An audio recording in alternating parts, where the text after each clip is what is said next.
بسم اللہ الرحمن الرحیم۔ خدا کی اطاعت کس لیے؟ کتاب ہے خطبات اور مصنف ہیں سید ابوالعلا مودودی۔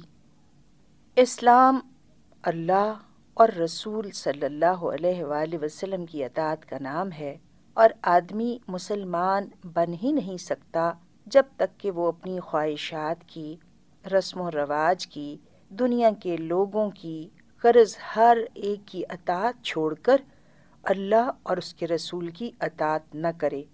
اللہ اور اس کے رسول صلی اللہ علیہ وآلہ وسلم کی اطاعت پر اس قدر زور کیوں دیا جاتا ہے؟ ایک شخص پوچھ سکتا ہے کہ کیا خدا ہماری اطاعت کا بھوکا ہے؟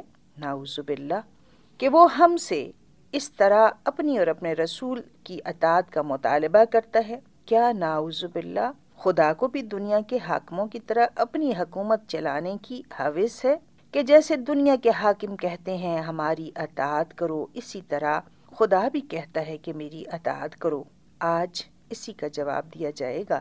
اللہ کی اطاعت میں ہی انسان کی فلاح ہے۔ اصل بات یہ ہے کہ اللہ تعالیٰ جو انسان سے اطاعت کا مطالبہ کرتا ہے وہ انسان ہی کی فلاح اور بہتری کے لیے کرتا ہے، وہ دنیا کے حاکموں کی طرح نہیں ہے۔ دنیا کے حاکم اپنے فائدے کے لیے لوگوں کو اپنی مرضی کا غلام بنانا چاہتے ہیں، مگر اللہ تمام فائدوں سے بے نیاز ہے۔ اس کو آپ سے ٹیکس لینے کی حاجت نہیں ہے، اسے کوٹھیاں بنانے، موٹریں خریدنے، آپ کی کمائی سے اپنے عیش کے سامان جمع کرنے کی حاجت نہیں ہے۔ وہ پاک ہے، کسی کا محتاج نہیں، دنیا میں سب کچھ اسی کا ہے اور سارے خزانوں کا وہی مالک ہے۔ وہ آپ سے صرف اس لیے اطاعت کا مطالبہ کرتا ہے کہ اسے آپ ہی کی بھلائی منظور ہے۔ وہ نہیں چاہتا کہ جس مخلوق کو اس نے اشرف المخلوقات بنایا ہے وہ شیطان کی غلام بن کر رہے، یا کسی انسان کی غلام ہو، یا ذلیل ہستیوں کے آگے سر جھکائے۔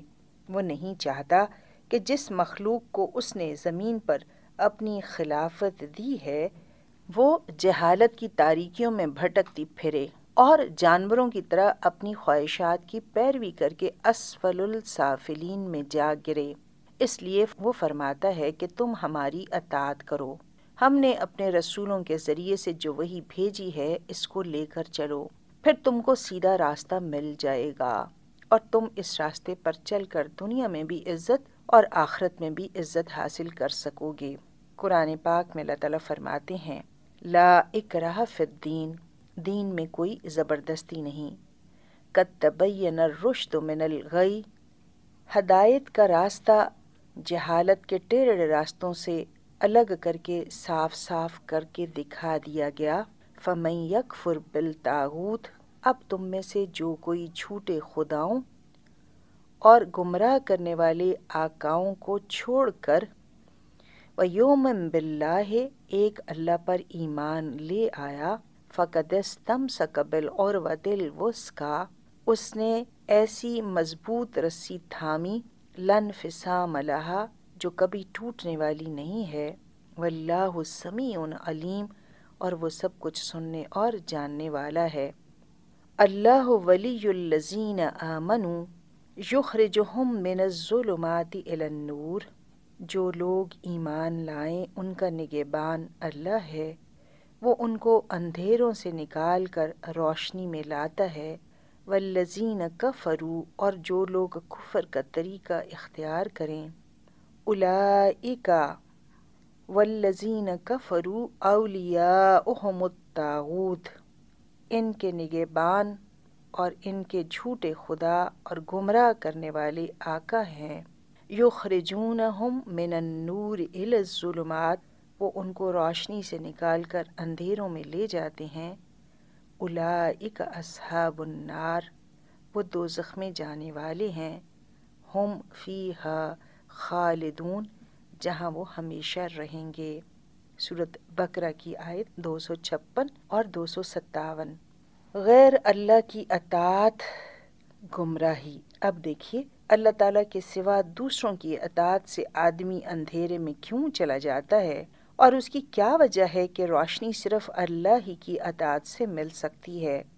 آپ دیکھتے ہیں کہ اس دنیا میں آپ کی زندگی بے شمار تعلقات میں جکڑی ہوئی ہے۔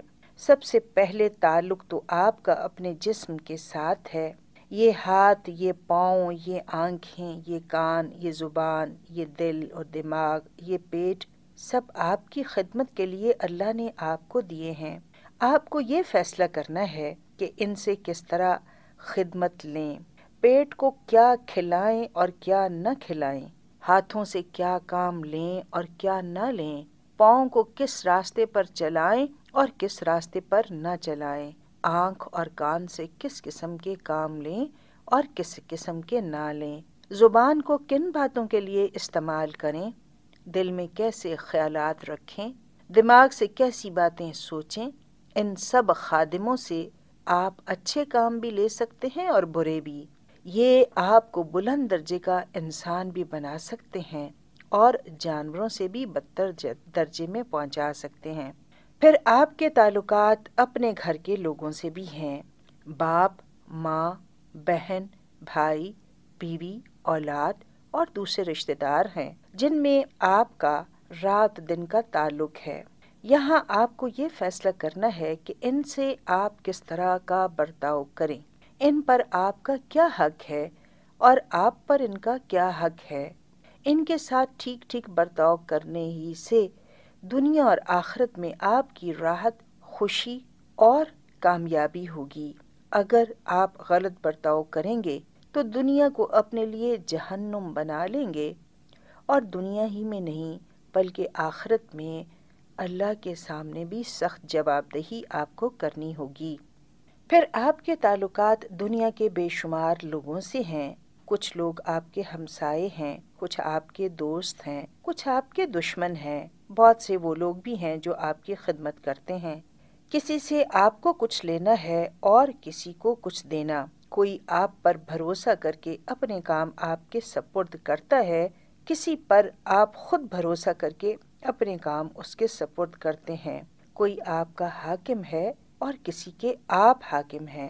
غرض اتنے آدمیوں کے ساتھ آپ کو رات دن کسی نہ کسی قسم کا معاملہ پیش آتا ہے جس کو آپ شمار نہیں کر سکتے۔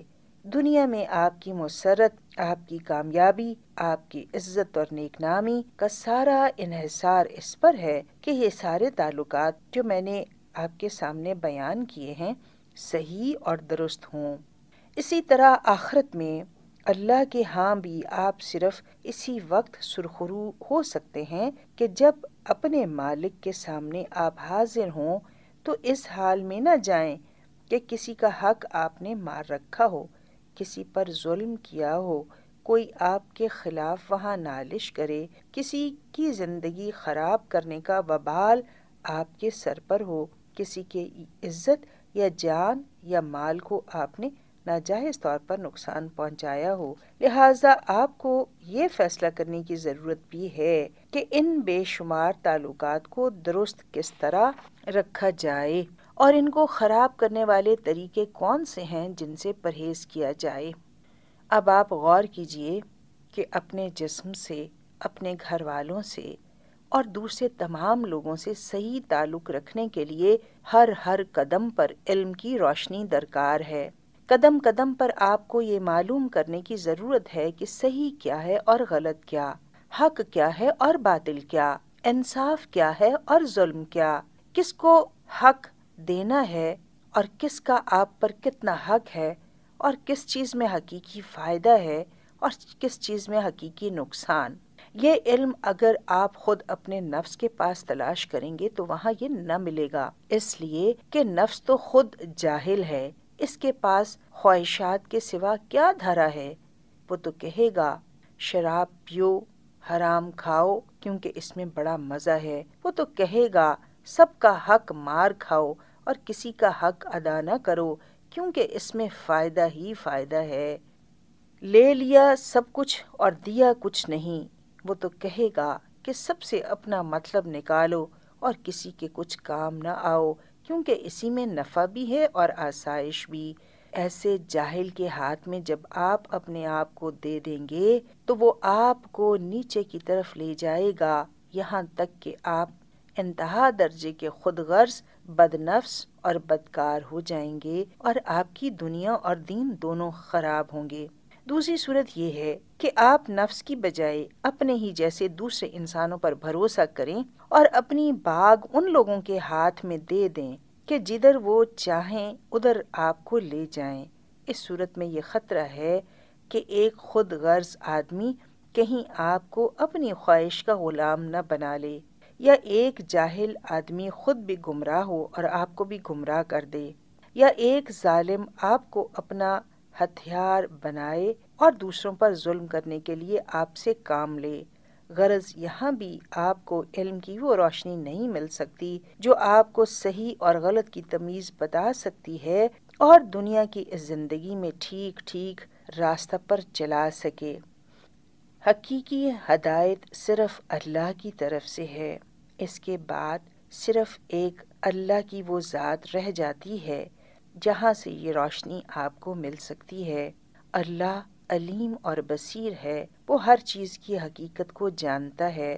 وہی ٹھیک ٹھیک بتا سکتا ہے کہ آپ کا حقیقی نفع کس چیز میں ہے اور حقیقی نقصان کس چیز میں۔ آپ کے لیے کون سا کام حقیقت میں صحیح ہے اور کون سا غلط۔ پھر خداوند تعالیٰ بے نیاز بھی ہے، اس کی اپنی کوئی غرض ہے ہی نہیں، اسے اس کی ضرورت ہی نہیں کہ معاذ اللہ آپ کو دھوکہ دے کر کچھ نفع حاصل کر لے، اس لیے کہ وہ پاک اور بے نیاز مالک جو کچھ بھی ہدایت دے گا بے غرض دے گا اور صرف آپ کے فائدے کے لیے دے گا۔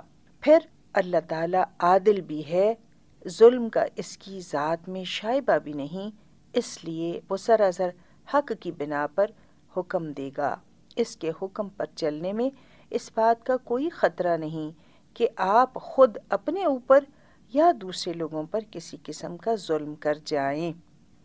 الہی ہدایت سے استفادہ کیسے؟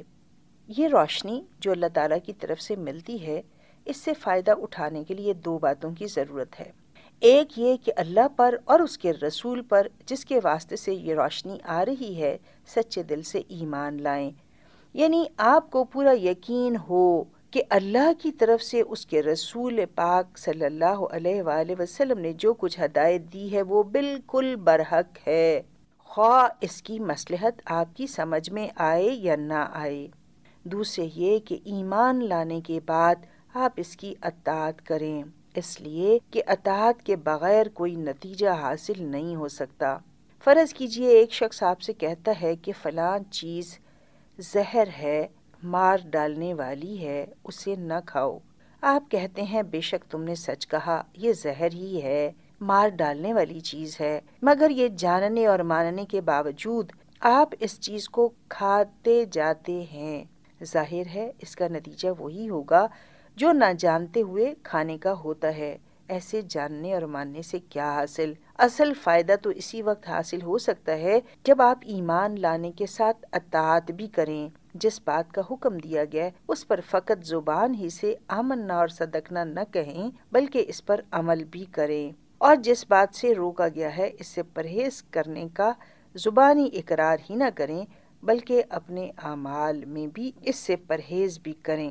اسی لیے اللہ تعالیٰ بار بار فرماتے ہیں اطیعوا اللہ و اطیعوا الرسول، میری اطاعت کرو اور میرے رسول کی اطاعت کرو۔